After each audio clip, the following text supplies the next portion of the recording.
সকলক নিশ্চয় বিহিত সাজা ল'ব নিশ্চয় বিহিত সাজা ল'বলৈ বাধ্য আমি এইটোকে আমি গৰিহণা দিছোঁ এইটোকে আমি আহ্বান জনাইছোঁ ভাৰত গভৰ্ণমেণ্ট কেৱল ৰাজনীতিক নকৰি পেলাই কেৱল ৰাজনৈতিক ভাষণ নকৰি পেলাই আমাৰ যি টেৰৰিষ্টসকলক নিয়ন্ত্ৰণ কৰাত একেসকলে যেন গুৰুত্ব দিয়ে কাৰ্যসূচী লৈ হাতত কিছুমান পদ্ধতি লৈ এইখিনিকে আমি আহ্বান জনাইছোঁ লগতে এই আমাৰ ভাৰতৰ যি জোৱানসকলৰ যি শ্বহীদসকলে যি শ্বহীদ হ'বলৈ বাধ্য হ'ল এখেতৰ আত্মা শান্তি থাকে তাৰ কাৰণে আমি কেণ্ডেল লাইটিঙেৰে আমি এইটো এটা কাৰ্যসূচী হিচাপে আমি লৈছোঁ আজি হাতত লৈছোঁ সমগ্ৰ আমাৰ অসমৰ বিভিন্ন ঠাইত আমাৰ নিখিল বড়ো ছাত্ৰৰ পৰা আঞ্চলিক পৰ্যায়ত তেনেকুৱা কাৰ্যসূচীৰে আমি এটা আহ্বান জনাইছোঁ ৰাইজে যাতে এখেতসকলৰ কাৰণে শ্ৰদ্ধা জনায় আমি নিশ্চয় শ্ৰদ্ধা জনাবলৈ বাধ্য হওঁ কিন্তু ভাৰত গভৰ্ণমেণ্টে আমি এইটোকে আহ্বান জনাইছোঁ শীঘ্ৰে যে এই মহামত এখেতসকলৰ যি টেৰৰিষ্টে এই ঘটনাত জড়িত আছিলে এখেতসকলক সোনকালে বিহিত সাজা ব্যৱস্থা লোৱাৰ কাৰণে যে পদ্ধতি লৈ তাৰ কাৰণে আমি আহ্বান জনাইছোঁ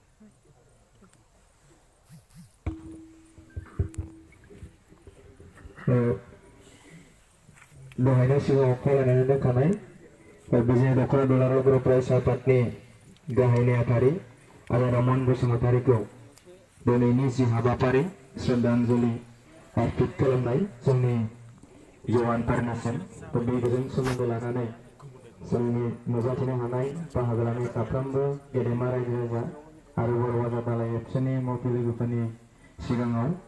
जे फंनैसो बुंथिनाय बेखौ बुंथिनो थाखाय खावलायगोन बेखायनो साफ्रोमखौबो दसे सम जि जायगायाव गसंदों बेयावनो गसंबाय थाथ'नो थाखाय गुरै खावलायगोन आदा रमन बसुमतारीखौ बुंथिनो थाखाय खावलायगोन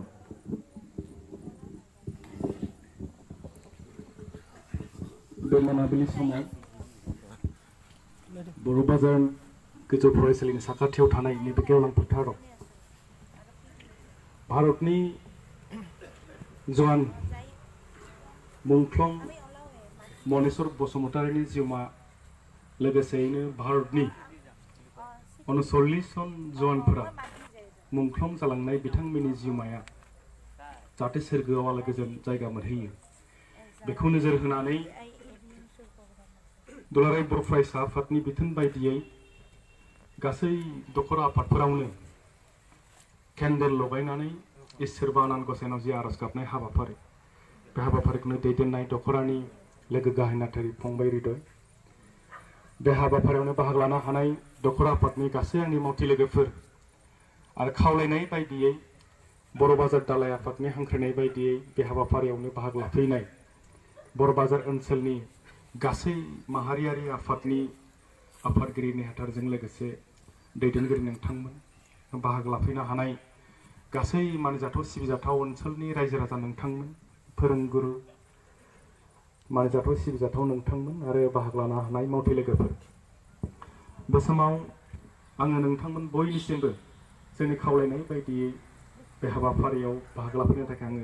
साबायखर जासिदों लोगोसेयैनो हाबाफारिजों लोब्बा लाखिनानै फंनैसोल' गोबां आं सम लानो लुबैयाखै दिनै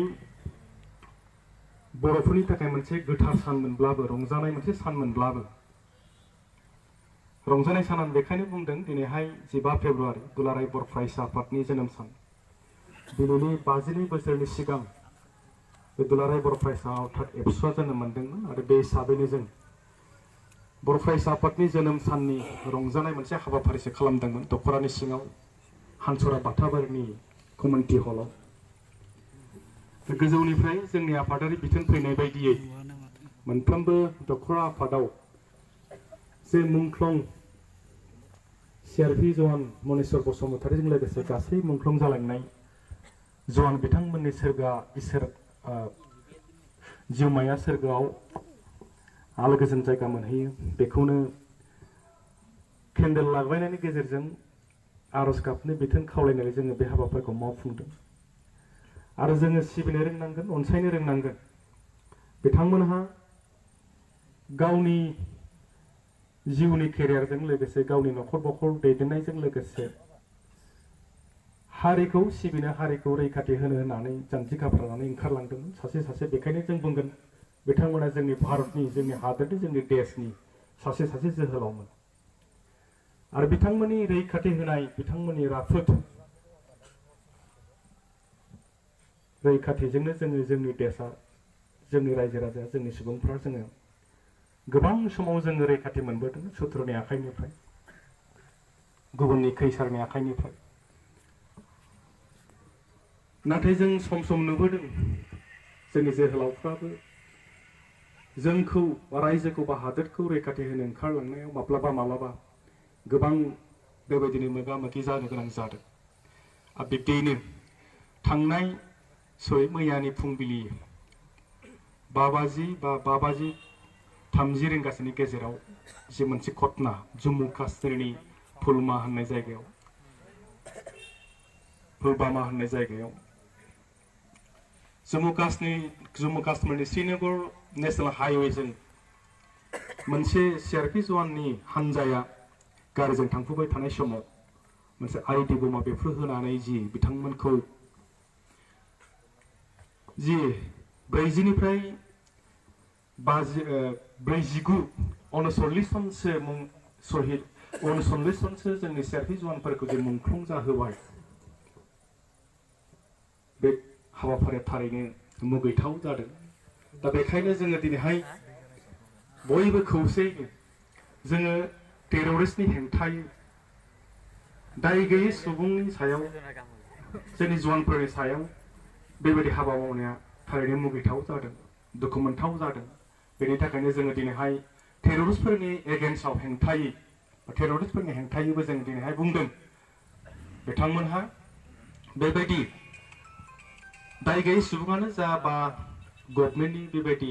जोहोलावफ्रानो जा बिथांमोननि सायाव बेबायदि इनायै हाबाफारि लानाया थारैनो मुगैथाव जादों। बेखौ दोनथ'नांगौ। जि सावरायनो लागा जि बिनाय दं बेखौ गभर्नमेन्टजों सावरायनायनि गेजेरजों बिथांमोनहा बेखेवनानै लाथों, सावरायनानै लाथों। नाथाय इयुनाव बेबायदि जे मुगैथाव बा इनाय हाबाफारिनिफ्राय बिथांमोनहा गोजानाव थायो बेखौनो जोङो खावलायदों। आरो दिनैहाय जोङो खौसेयै जोंनि बाक्सा जिल्लानि तामुलपुरनि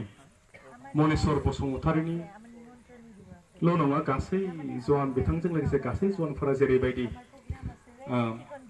मुंख्लं जानो गोनां जाबाय हारिनि थाखाय, हादोरनि थाखाय, बिनि थाखाय जोङो बिथांमोनखौ मान होथारनांगोन, सिबिनांगोन, अनसायनांगोन। जों बिथांमोनखौ जोहोलाव, सासे सासे मुंख्लं जोहोलाव होननानै जोङो गनायनानै लानांगोन आरो स्वीकृति होनांगोन। दा बेनिखायनो बिथांमोननि जिउ बाउसोमनाया जाहाथे ओरैनो थाङा। थारैनो भारत गभर्नमेन्टआ बिथांमोननि जिउ थांनायनि सायाव खिथु लाफिनगोन, बै उग्रबादिफोरखौ साजा होफिनगोन, बेखौनो जोङो दाबिनानै। आरो भारत गभर्नमेन्टआ मनेस्वर बसुमतारीजों लोगोसे गासै मुंख्लं जालांनाय जवानफोरनो जि गभर्नमेन्टनिफ्राय मोननांगौ सुजुग सुबिदा बेखौ मोननायनि अनगायैबो बिथांनि न'आव सासे फिसाला आरो सासे फिसाजो दं होननानै जों खोनादों, नुबायबो। जायखिजाया सासे फिसाला नङाबा फिसाजोनो मोनसे साख्रि होनानै हरगोन, जों बेखौनो दाबि खालामदों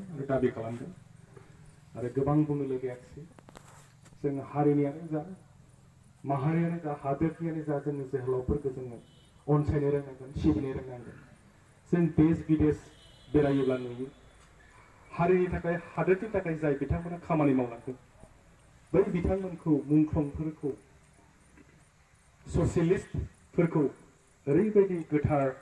आसन, गोथार मुं, गोथार जायगा होननानै अनसायनानै लाखिदों गुबुन हारिफ्रा, गुबुन हादोरफ्राव, जायगाफ्राव। जों नुहैयो दिल्लीयाव थाङोबा महात्मा गान्धीमोननि थैनाय जायगायावनो मोनसे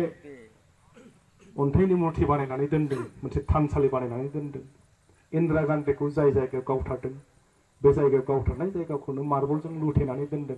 मोनसे मिउजियाम बानायनानै दोनदों। दा बेफोर जाबाय हादोरनि थाखाय, हारिनि थाखाय, माहारिनि थाखाय खामानि मावलांनाय बिदिनो बिदिन्थि। आरो बिथांमोननि जे थैनो रोङि, गोमोरनो रोङि मोनसे मोनसे सिम्बलिक बिथांमोनहा बानायबाय। आरो बिथांमोननि खामानि मावनाया जोबलांनाय नङा, बेयो फोरमान। दा बेखायनो जोंबो जोंनि गेजेराव सोरबाफोर बिदिनो जोहोलाव हारि हादोरनि थाखाय खामानि मावदोंब्ला बैफोर बिथांमोनखौ जोंबो अनसायनांगोन, सिबिनांगोन। जेखियानो जादोला दिनै नोंथांमोनहा जि थांखिजों जोङो हांख्रायनानै नोंथांमोनखौ बे हाबाफारियाव लेंहरदोंमोन नोंथांमोना थारैनो मदद होफैबाय बेनि थाखाय आङो दखरा आफादनि जानानै साबायखर जासिदों इयुनावबो जों बिदिनो मदद होलांबाय थानांगोन अनसायबाय थानांगोन अब्लासो जोंनि जोहोलावफोरा हारिनि थाखाय हादोरनि थाखाय खामानि मावनो थाखाय थुलुंगा मोनगोन बेखौनो मिजिंथिनानै नोंथांमोन बयनिसिमबो बे मोनाबिलि समाव आंनि गोसो गोरबोनि गाहाम हामलायनायखौ जासिनानै जे दिनैनि हाबाफारिजों लोब्बा लाखिनानै फंनैसो बिबुंथि लाखिनायखौ फोजोबबाय आरो नोंथांमोन बयनिसिमबो हाबाफारियाव मदद होनायनि थाखाय आङो साबायखर जासिनानै जे आंनि फंनैसो बेखौ एसेखिनियावनो दोनथ'नाय जाबाय गोजोन्थों